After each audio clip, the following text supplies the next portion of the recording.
시장의 잔주름까지 들여다보는 시간입니다. 시장 클로즈 업. 자, 저희가 매주 목요일마다 새로운 분들을 모셔서 좀 다양한 이야기를 들으면서 다양한 전략을 세우고 있습니다. 자, 오늘은 이분을 모셔봤습니다. 하이투자증권 투자솔루션팀 이동근 차장 나오셨습니다. 어서 오세요. 네, 반갑습니다.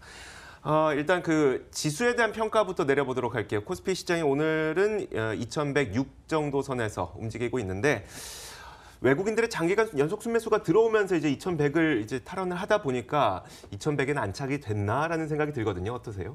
일단 어제 이제 2100선을 종가로 돌파를 했고요. 네. 외국인이 지금 7거래일 연속 순매수를 보이고 있습니다. 사실 1월 달 들어서 외국인이 한 1조 이상 순매수를 보였는데 사실 이제 외국인들이 이렇게 그 단기적으로 기간이 이어지면서 순매수를 보이는 그런 시점, 보통 이런 시그널이 이제 바닥 신호라고 보통 우리가 이제 해석이 가능해요. 네. 지금 이제 어느 정도. 왜냐하면 이제 외국인들이 본격적으로 매수가 들어온 시점이 코스피 한 2000 정도부터 이제 그때 이제 종가의 그 프로그램 비차익 매수 강하게 들어오면서 네. 이게 이때부터 이제 외국인 매수가 시작이 됐는데 사실 이런 그 바닥이 어느 정도 이제 외국인들이 확인해 준 것이 아니냐라는 이런 해석이 가능하고 또 최근에는 이제 기관들도 이제 어제도 그랬습니다만은 이제 그 지수가 강하게 올라줄 때 네. 기관이 동반 매수를 보이는 경우들이 발생을 하고 있습니다. 사실 이런 부분들이 결국은 특히 이제 기관 중에서 연기금이라든가 이런 기관의 매수가 들어오고 있다는 부분은 조금 주의 깊게 볼 필요가 있을 것 같고요.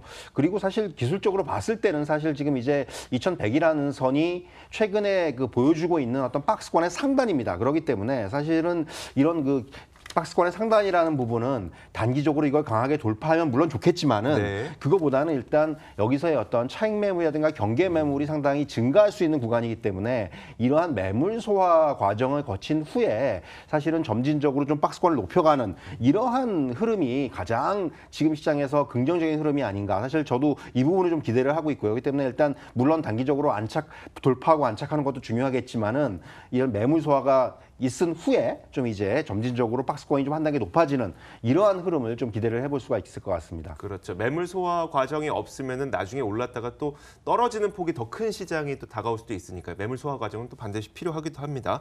자, 저희가 좀 세부적인 이야기를 들어가 볼 텐데 넷플릭스가 최근에 이런 뉴스를 내놨었어요. 그 넷플릭스는 월정액을 받죠. 근데 이 가격을 적게는 13%에서 많게는 18%까지 올릴 거다. 이게 우리 시장에는 어떤 식으로 영향을 미치게 될지가 굉장히 좀 여러 가지 해석이 가능할 것 같은 게 첫 번째가 일단 넷플릭스의 소비자들이 떨어져 나가지 않을까에 대한 기대감.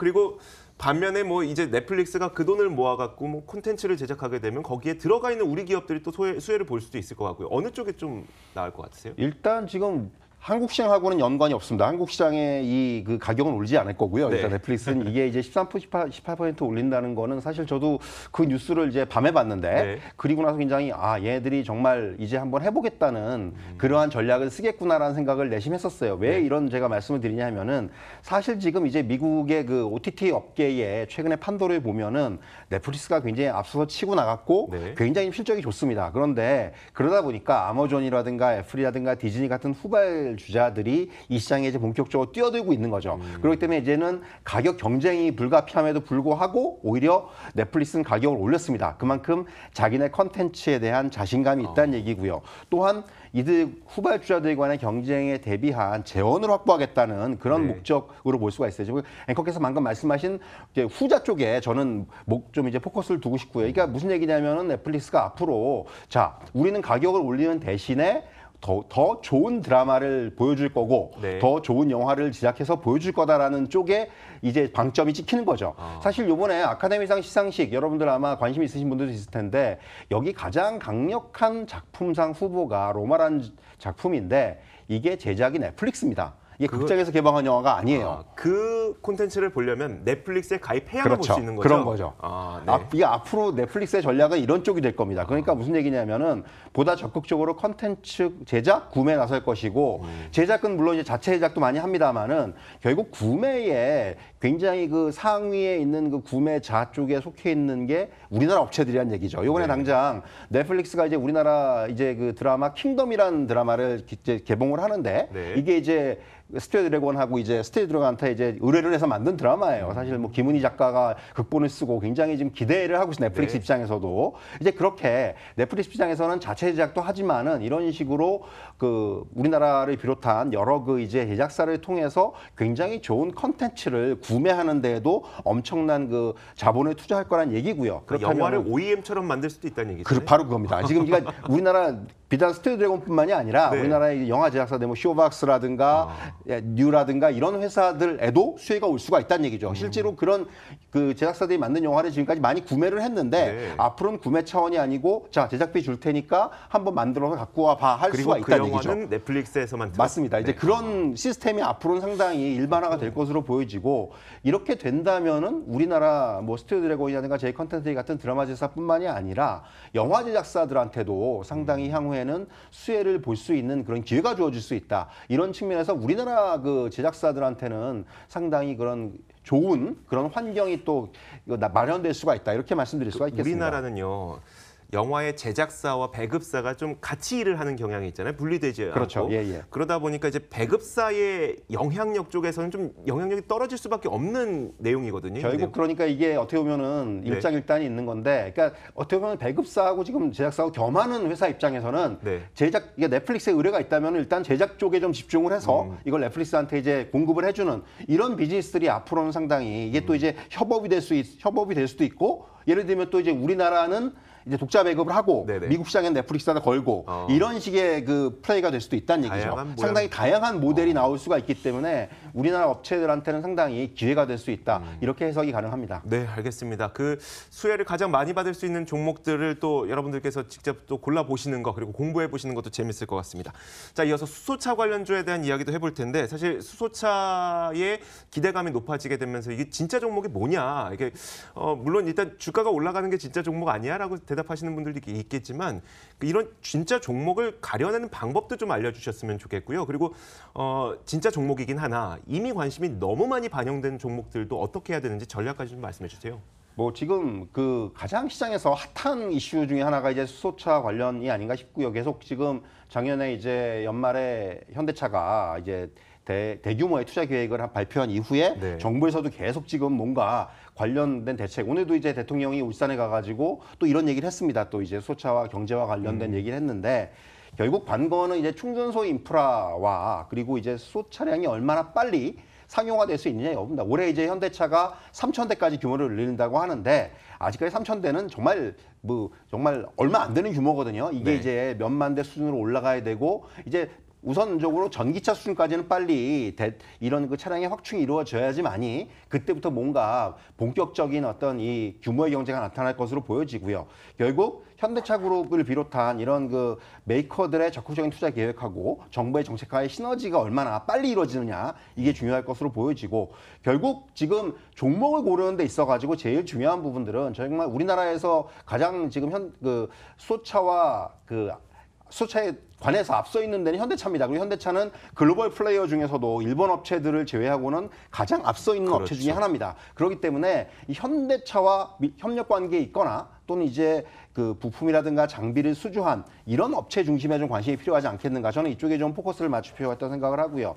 뭐 그런 종목도 여러분들은 잘 아시겠지만은 먼저 충전소 관련해서는 뭐 JNK터라든가 이런 종목들이 오늘도 좀 부각이 됩니다만은 이런 종목들이 보실 필요가 있을 것 같고 또 현대차와 이제 뭔가 장비와 부품을 납품하거나 아니면 협력 관계에 있는 회사들, 뭐 가장 요새 핫한 종목 중에서 뉴로스라든가 뭐 유니크라든가 또 성창 오토텍이라든가 또 이제 일진다이아라든가 뭐 이런 종목들은 여러분들께서 그러니까 결국 이 종목들을 고르시는데 가장 중요한 부분은 현대차와의 관계예요. 현재까지는. 왜냐하면은 이쪽에서 뭔가 지금 하려고 투자를 할 거기 때문에 이런 투자의 수혜를 볼 수 있는 종목들을 먼저 골라내는 것이 일단 지금 시점에서는 가장 중요하고 향후에 이제 얼마나 이것이 상용화되느냐의 여부에 또 이제 포커스를 맞출 필요가 있다. 이렇게 정리해 드릴 수 있을 것 같습니다. 네, 알겠습니다.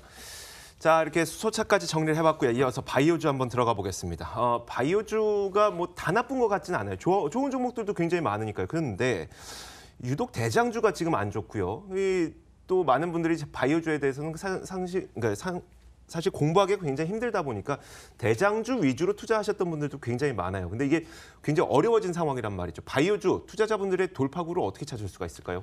일단 지금 가장 그 중요한 부분은 어닝 시즌입니다. 어닝 시즌에는 항상 여러분들 뭐 투자 오래 하신 분들은 아실 텐데 어닝 시즌엔 바이오 업종이 상대적으로 약했던 것이 사실이에요. 왜냐하면은 사실 이 바이오라는 업종의 특성이 실적 중심이라기보다도 향후의 어떤 성장성에 대한 기대감에 주가가 움직이는 이러한 특징을 가지고 있기 때문에 사실 실적이 항상 기대했던 것보다 부진했던 것이 사실이고요. 네. 근데 이번 4분기는 특히 몇몇 그 대장주들에 대한 실적 부진 우려, 그러니까 셀트리온 같은 종목이 지금 대표적인데 일단 뭐 회계 그 이제 방식을 이제 약품의 그 직판 체제로 전환한다는 부분 때문에 사실 4분기에 굉장히 실적이 안 좋을 것이다라는 이런 좀 이제 우려가 나오면서 최근에 맥을 못 쓰고 있고 사실 이렇게 대장주가 맥을 못 쓰다 보니까 그 밑에 종목들도 사실 맥을 못 쓰고 있는데 이제 반면에 이제 개별적인 어떤 이슈를 가지거나 뭔가 이제 이벤트가 있는 종목들만 움직이는 이러한 흐름들이 나타나고 있고요.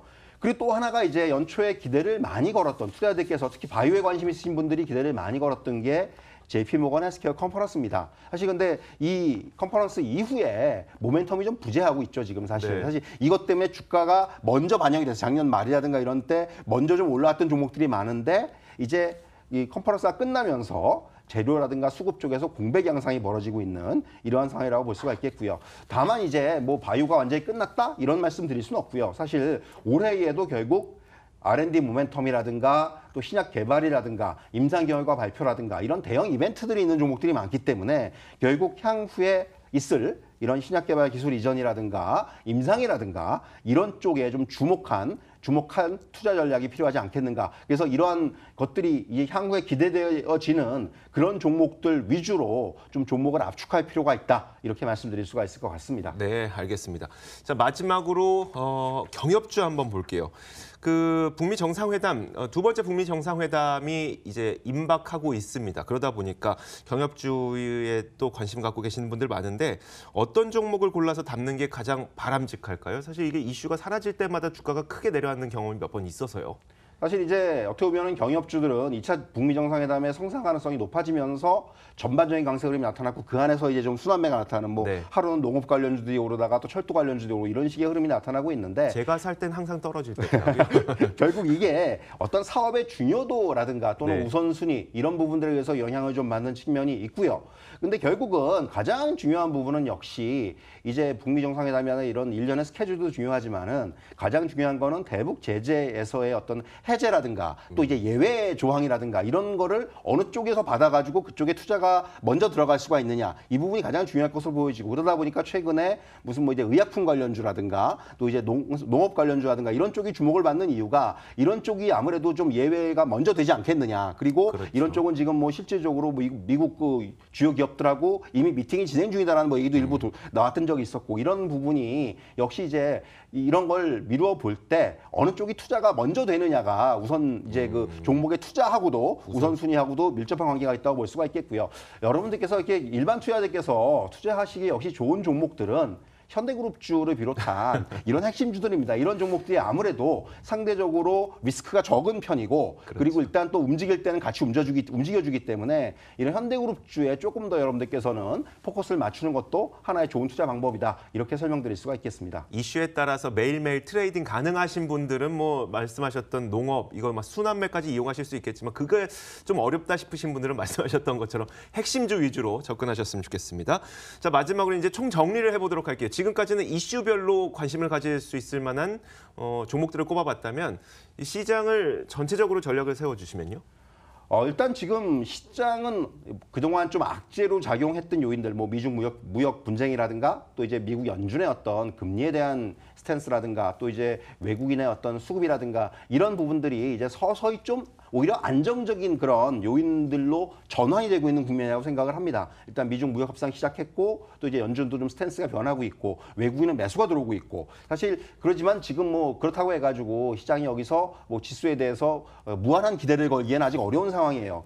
흔히 여러분들 잘 아시는 베어마켓 랠리라는 표현을 많이 쓰는데 네. 결국 이런 상황에서는 지수가 이제 어느 정도 안정화돼가는 국면이기 때문에 그러한 상황에서 종목 중심의 어떤 접근이 좀 유효하다라는 표현 드리고 싶고요. 무엇보다도 최근에 여러분들 뭐 앞에서도 말씀드렸지만은 정부의 정책 방향 그리고 업황 또 시장의 트렌드 이런 것들과 부합되는 그런 업종이라든가 종목 중심의 접근이 필요할 것으로 보여지고 뭐 제가 이 시간 전에도 출연에서도 말씀드렸지만은 뭐 5G 관련주라든가 또 최근에 이제 아까도 이제 뭐 넷플릭스 말씀드렸지만은 엔터테인먼트 미디어 관련주라든가 또 이제 앞에서 말씀드린 전기차 뭐 수소차 같은 지금 시장에서 굉장히 그 관심을 많이 받고 있고 그리고 금년에 뭔가 기대할 수 있는 이런 이벤트 이슈들이 많은 이런 쪽의 종목들에 조금 더 관심을 가지고 집중하실 필요가 있다. 이렇게 정리해 드릴 수가 있을 것 같습니다. 네, 알겠습니다.